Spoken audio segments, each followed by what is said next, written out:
Hi everyone, my name is Grace and I'll be talking to you about the English Renaissance. So the English Renaissance all started when King Henry VIII wanted to divorce his wife Catherine of Aragon, who was originally his older brother's wife. Yeah, I know it's weird, but let's face it, with royalty, incest is wincest.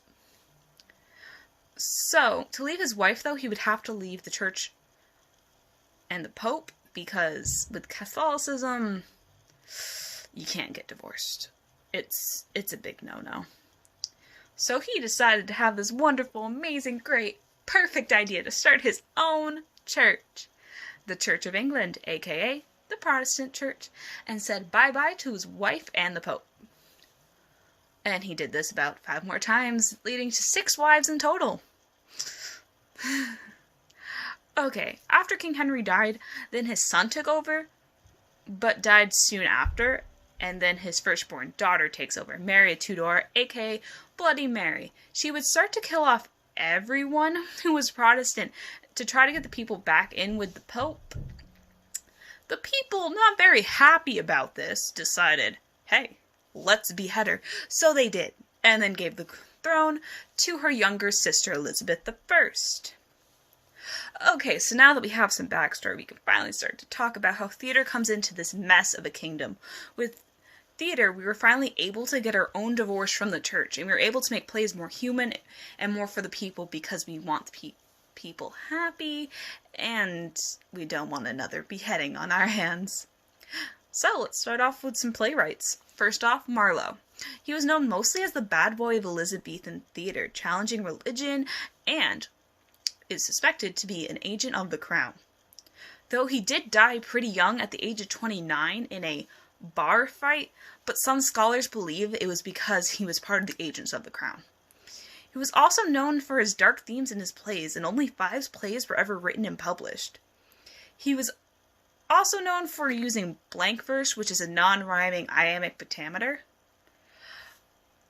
He was only alive for a few years, but was arguably going to be better than Shakespeare. Okay, now that we talked about Marlowe, let's talk about the man, the myth, the legend himself, William Shakespeare. He made over 30 plays that are still relevant and being performed today.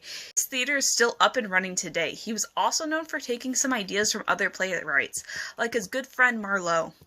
Shakespeare was wonderful and amazing. He was able to get people's emotions into this, which was really wonderful, and how his plays are still relevant. Now finally, let's talk about Jonson. Okay, honestly, Jonson's the one I always forget about, but he's done so much. He was not a successful actor, though. He actually started off with acting, and then found out he was horrible with it, but loved theater, so he became a playwright and was actually really good at that. He wrote masterpieces such as The Comedy of Humors and The Isle of the Dogs, which, honestly, you should at least know The Isle of the Dogs, since a movie just barely came out not even a few years ago about it. So, in the end, the English Renaissance was full of betrayal, sex, murder, ghosts, demons, theft, and jokes, just like your favorite TV dramas. Let's talk about the Italian Renaissance. So what does the term Renaissance means? The term translates rebirth in French, which mostly took place from the 1300s to the 1600s period in a European civilization. This period emphasized new learnings, artistic ideas, and a rediscovery of knowledge from ancient Greece and Rome, marked by the revival of writers, artists, and most importantly, theater. So the Renaissance introduced the rise of humanism, a belief that human needs and values are more important than religious beliefs or the needs or desires of human. So in the theater, playwrights no longer idolized religious figures, but rather made the plays more in a didactic form, more relatable and more value. More of like they want to bring that big message in the end. Most plays were written in a style of medieval drama, which was evaluated by the Romans. This type of drama was reintroduced because of the need to transfer leftover past Greek and Roman of manuscripts to Italy to reteach the teachings of the Greek. So how were the plays transferred? Well, they used the very first invention of the Gutenberg printing press to help transfer the plays. Well, moving on. What's different about this era from the past eras is that most of the plays weren't presented in the theater, but rather in the Roman Catholic churches. Why? Because instead they used it as a form of learning to build off a profit. So in order to be an actor, you have to be a professional actor, you have to be trained. It's not any more of, oh, what's your type sort of thing. It also built off the invention of neoclassicals, aka the critics for the shows, and also building off acting companies for training.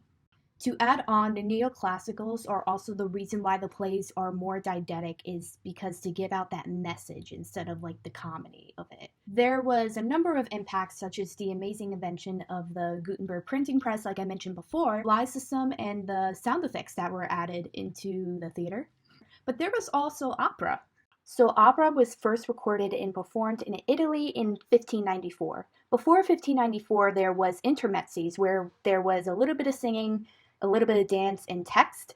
The only difference in opera is that it is straightforward singing and very highly dramatic. Last but not least, with the impact element that did not work, was even though we had the invention of neoclassical dramas and didactic plays, in the future ages, not everything was dramatic. Everything was like a mix of genre. Now we move on to Commedia dell'arte. The world of commedia dell'arte, meaning comedy professions, begun in Italy during the 16th century, became a widely popular form of acting that influenced musical theater, opera, and sketch comedy. Based around improvisation and ensemble acting, in which a series of mass stock characters are used to improvise through a series of stock plots. These stock comedic routines became famously known as lazzi. Within each lazzi, entrances and exits were usually planned, as well as jokes known as lazzo, which steered actors in the direction of the plot. The Italian term lazzo, meaning joke, was derived from lassi, meaning connecting link, which shows how important these scripted jokes were to furthering the development of the plot. A lazzo can also be used as a term for lazzi in the singular. The groups that made up these characters were the zanni, the vecchio, and the innamorati. Let's start with the zanni and the lowest ranking, representing characters such as Arlecchino, Brighella, Pulcinella, and Pedrolino. The zanni took on the servant or the trickster roles, and would become a prominent figure of the 16th century, iconically known for his masked face and long protruding nose with a loud chorus voice. Zanni has a low-centered, eerie stance that translates into 6 different types of movement, titled Little Zanni, Big Zanni, Zanni Rutting, Zanni Jubilant, Vain Zanni, and Soldier Zanni. A popularly used lazzo was the lazzi of the cat, in which he mimes the actions of a cat hunting a bird. Props used by the zanni were often belongings of which belonged to a different character, reinforcing his trickster-like qualities. Zanni would become known as the most sympathetic character type, and the only character to break the fourth wall, and directly address the audience. The vecchio, held in the highest ranking, represented characters like Il Capitan, the hero, Pantalone, the king, and Il Dottore, the fool, who are self-centered authority figures who tend to lead towards evil. These characters types are often hypocritical and demanding of others, and are meant to be disliked by the audience. Their role is not always significant to developing the plot, but rather enhances the role of other character types, such as the zanni. Innamorati, who were the lovers, were known for being the only stock character type that remains unmasked. This is to represent their vanity, innocence, and transparency. This group is indispensable to the plot, but represents characters such as Isabella, Flavio, and Columbina. This stock character type is usually recognized by their delicate ballet-like movements and stances, and the signature pose of an innamorati character might be holding a flower up to the nose of another. These stock characters and plots that came out of the world of commedia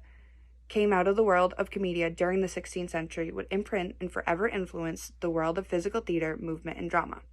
Commedia dell'arte inspired many other forms of acting, such as improvisation, and had a massive influence on the way actors form individual character development by emphasizing the physical embodiment of a character.